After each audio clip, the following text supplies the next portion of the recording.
There's a hard truth that many people struggle to accept. People don't lose respect just because they're weak. They lose it because their own words undermine their value. You might be kind. You might be hardworking. You might genuinely be capable. But if you keep using certain familiar types of phrases, others will start to see you as someone easy to dismiss, easy to overpower, easy to control. And the scariest part is, most people don't even realize they're doing this every single day. Respect doesn't come only from appearance, money, or status. It comes from how you show up in communication. Every word you say is teaching others how to treat you. If your language constantly over-apologizes, puts yourself down, over-explains, or places others above your own value, then don't be surprised when you're not respected. Watch this whole video, because just by eliminating these 10 types of phrases, the way others see you can change very quickly. And the moment you recognize a habit that sounds like you, pause, write it down, and start fixing it today. 1. Sorry for bothering you when you're not actually bothering anyone. One of the fastest ways to undermine your own respect is saying sorry for bothering you. It sounds polite, but when used in the wrong context, it sends a very negative hidden message. My presence is a burden. A lot of people use this phrase in emails, work messages, when asking for opinions, requesting support, or even when they are completely within their rights. For example, sorry to bother you, but I wanted to ask about the project progress. Sorry for the interruption, I just wanted to confirm the meeting schedule. Sorry, this might be a stupid question. The problem isn't politeness. The problem is that you're apologizing for existing, apologizing for communicating, apologizing for having legitimate needs. When this pattern repeats, others start to assume that you're lower in status, less confident, and easier to overlook or push aside. Being polite does not mean putting yourself down. Instead of saying sorry for bothering you, try, thank you for your time. I'd like to quickly discuss this. Let me confirm one point. The feeling is completely different. One side apologizes for showing up. The other communicates clearly, respects the other person's time, but does not diminish your own value. Small action right now. If you often start messages with sorry, go back and review your last 5 messages. You'll likely notice you're apologizing more than necessary. 2. I'm probably just dumb, putting yourself down to buy comfort. Many people think self-deprecating humor makes them more likable. But if you often say things like, I'm probably just dumb, I'm really bad at this, I don't know anything, my opinion probably doesn't matter, you're not building likability. You're training others to believe you have low value. A little self-deprecation can lighten the mood. But when it becomes a habit, people stop seeing it as a joke. They start believing it. And worse, you start believing it too. Remember this. People often take cues from how you talk about yourself to decide how much respect to give you. For example, in a meeting, you might have a good idea, but start with, I'm not sure, this might be a bit silly. You've already weakened your idea before anyone even hears it. Try replacing it with, I'd like to suggest a perspective. This might be another direction to consider. I think this point is worth looking into. Same idea, completely different energy. People with self-respect don't need to be loud to be respected. They just stop undermining themselves with their own words. Try this today. Cut out all self-deprecating jokes for 24 hours. Just 24 hours. You'll be surprised how differently people respond to you. 3. A small word that makes you smaller. This is a surprisingly dangerous word in communication. I just wanted to ask something. I just think that. I just have a small suggestion. I just do normal work. The word just shrinks what you're about to say. It makes it sound less important, less confident, less worthy of attention. In many cases, it's a form of defensive language. You're trying to make yourself smaller to avoid pushback.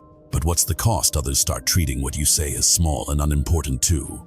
For example, at work, instead of saying, I just wanted to ask if the deadline has changed, say, I'd like to confirm the deadline for this task. Instead of, I just think this approach might be better, say, I think this approach is more effective, because don't shrink your message before you even say it. If it's important enough for you to speak up, it's important enough to be expressed clearly. Many people don't lack ability, they just use language that makes their ability sound like a request for permission. Small exercise today. Every time you're about to say, I just, pause for half a second and remove it. Say the exact same sentence without just. You'll immediately feel the difference in impact. 4. Anything is fine. A sign of unclear boundaries. There's a type of phrase that sounds harmless but can quickly cost you respect. Anything is fine. Whatever everyone wants. I'm okay with anything, it doesn't matter to me. Being flexible occasionally is a good thing. But if you're always like this, people won't see you as easygoing. They'll see you as someone with no stance. Respect is closely tied to having opinions, standards, preferences, and boundaries. People who can't express what they want are often the easiest to overlook. A simple example: going out to eat with friends. If you always say anything is fine, you might think you're being agreeable. But in reality, you're removing yourself from the decision-making process. Over time, your voice fades. The same applies at work. If your manager asks, which option do you think makes more sense, and you always reply, either is fine, you're missing a chance to show your thinking. Instead, practice being clearer. I lean toward option A because it's faster. I think option B has some issues here. I'm flexible, but my preference would be. This isn't about being stubborn. It's about having a point of view. If you've recognized yourself in 2 or more of these habits, pause for a moment. Take note of how many you have and commit to changing the way you communicate. Real change only starts when you clearly see the problem. 5. I'm not good enough. I'm not capable. Rejecting yourself before others even judge you. This is something even highly capable people often say: I'm not good enough yet. Others can do this much better than I can. I don't think I deserve this. I'm not the kind of person who can do big things. It may sound like humility, but in many cases it's actually fear of being judged disguised as modesty. When you constantly deny your own value, you make it hard for others to trust you with bigger responsibilities. No one wants to rely on someone who keeps signaling that they don't even believe in themselves. There's an important difference between humility, knowing you're not perfect but still moving forward. Insecurity, rejecting your own ability from the start. Stronger alternatives sound like I'm still learning, but I'm willing to take responsibility. I'm not perfect, but I can handle this part well. I may need more time to refine it, but I can do it. Respect doesn't come from pretending to be perfect. It comes from standing firmly in your value even while you're still growing. Small action. Write down 3 phrases you often say that weaken yourself. Then rewrite them into 3 stronger, more grounded versions that are still honest. 6. I was just joking, using humor to avoid responsibility. This is a very common phrase: I was just joking. Why are you taking it so seriously? It was just for fun. So what's the issue? When "I was just joking" is used after an insensitive comment, a rude remark, an awkward observation, or an irresponsible statement, it makes others feel that you're not mature enough to take responsibility for your own words. Respected people aren't those who never say the wrong thing. They're the ones who take responsibility when they do. For example, you say something that makes someone uncomfortable. Instead of "come on, it was just a joke," say, "I realize that wasn't appropriate. I take it back." The second response instantly elevates how others see you, because it shows strength of character. A mature person doesn't use humor to escape consequences. They use clarity to take ownership and make things right. From now on, before making a sarcastic or teasing joke, ask yourself, if someone said this to me in front of others, would I be okay with it? 7. I'm fine with anything. As long as others are happy sounds kind, but erases you. This is a common pattern among people who tend to please others. It's okay, I can handle it. I'm fine as long as everyone else is happy. My needs aren't important. I can give in. Once or twice is fine. But if this becomes your default way of living, people will get used to the idea that your needs always come last. And eventually they'll stop seeing your feelings, time, and boundaries as something that needs to be respected. People don't judge you based on what you say once. They judge you based on repeated patterns. If you constantly send the message, "Put others first, I'll be fine no matter what," then don't be surprised when you're taken for granted. Instead, practice saying simple but powerful things like, "I'm not available for that. I need more time to respond. This doesn't work for me. I'm willing to help, but within these limits." This isn't selfish, it's self-respect. People who are respected aren't the ones who please everyone. They're the ones who know where their boundaries are. 8. It's my fault, taking all the blame to keep the peace. Some people, whenever something goes wrong, immediately say, "It's all my fault, my mistake. I probably didn't do it well enough. Let's just say I'm wrong." It may sound generous, but often it's a way of avoiding conflict by over-accepting blame. And that's extremely dangerous. When you take responsibility for things that aren't entirely yours, you're not keeping the peace. You're teaching others that they can shift responsibility onto you without any pushback. Of course, if you're wrong, own it.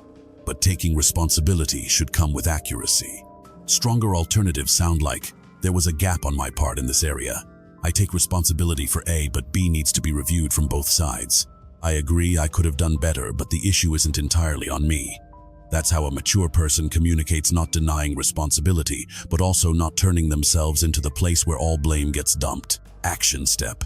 Next time there's a conflict, don't automatically say it's my fault.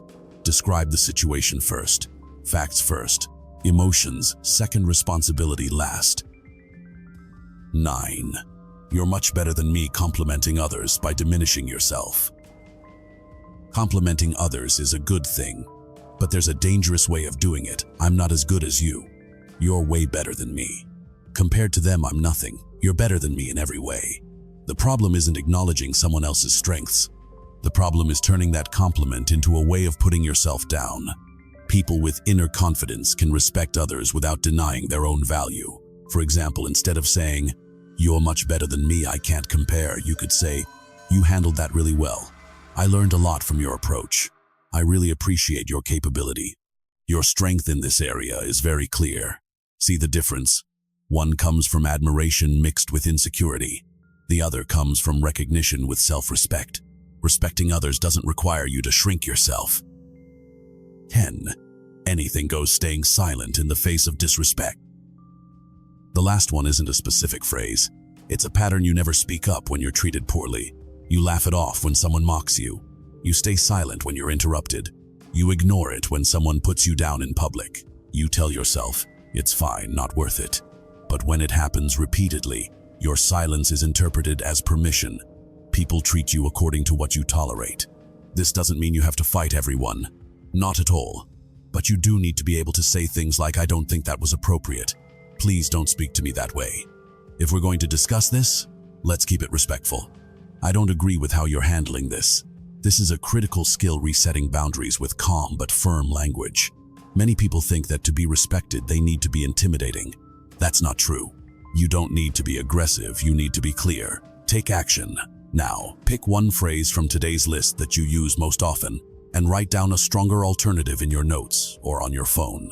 That's the first step to changing how others see you. The truth is, people don't respect you just because you're kind. They don't respect you just because you're hardworking. And they definitely don't automatically respect you just because you did nothing wrong. Respect is built from many small details, especially the language you use every day. Every time you over-apologize, you're teaching others that your presence is something that needs permission. Every time you put yourself down to make others comfortable, you're signaling that your value can be reduced in exchange for acceptance. Every time you hesitate to express your needs, stand by your opinions, or set boundaries, you're unknowingly writing a manual that shows others how to undervalue you. But the good news is, this can be fixed quickly, and it starts with very small changes. You don't need to become cold. You don't need to be aggressive. You don't need to dominate anyone. You just need to stop using language that makes you smaller. Someone with real self-respect isn't the person who always wins arguments.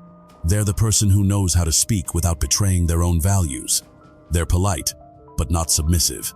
Gentle, but not invisible. They respect others, but not at the cost of losing themselves. So after watching this, don't just nod and move on. Follow these 3 steps. Step 1, pick 3 phrases from the video that you use most often. Step 2, rewrite a stronger version for each one.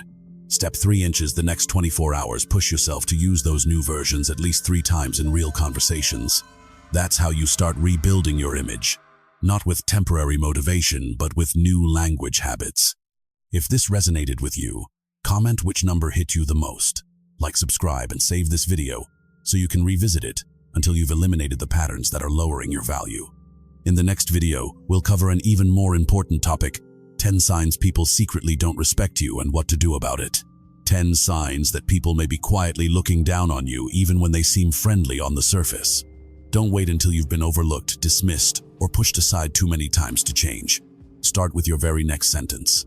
Because sometimes just changing the way you speak can change the way the world treats you.